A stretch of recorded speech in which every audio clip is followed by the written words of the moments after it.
Are you looking for a hillside product that can stop erosion, maybe stop other problems, or help you garden or grow on a hillside, and you're not sure which product to use? Maybe you'd like to see what it looks like several years later.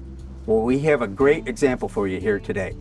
We're in Southern California, where we had done an install several years ago, and we have returned to the site. We will include a link to that video so you can take a look at it as well. I'd like to introduce you to Rudy. He is a homeowner here. He is a dirt locker owner, Southern California neighbor, and he's been so happy with the product that he is actually going to install additional dirt lockers in another area of his yard. Hi, my name is Rudy. I'm the owner of the residence here.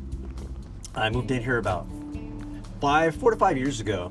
So I was very happy with my flower bed, and I researched it because I needed to do some work in the backyard, and it turns out it's a dirt locker product.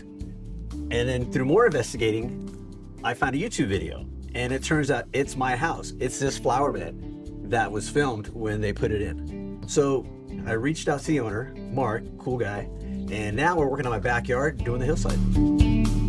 Well, now we're in the backyard of Rudy's home, and as you had heard from him, he had found us on YouTube, and not only did he find out that he already had a dirt locker garden, but his house was the subject of a video we had made 6 years ago, or before he actually owned it.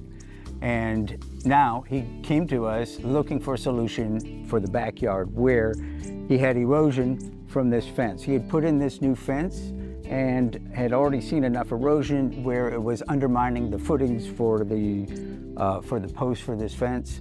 So he contacted us, and we put in these dirt lockers, and we used a couple different sizes here in order to achieve some uniqueness in this garden. So we used the large or the steep slope dirt lockers up along the fence line. And then in between those steep slope lockers, we put the mini lockers. So he has the opportunity now to grow a little bit larger plants up on top, and then these smaller, more colorful plants down here. But the idea being to take advantage of the modularity of the dirt lockers, where you can mix and match things as you need them in order to solve the problems. And we're also going to show you how he was able to put in planting systems up on the hill without necessarily having to blanket the hillside, but to create growing systems up there that he can add to later if he so chooses. If you have a hillside and you like gardening and you need to cope with your slope, please subscribe to our channel and you'll get updates. Also, if you enjoyed this video, like it, and we will see you next time.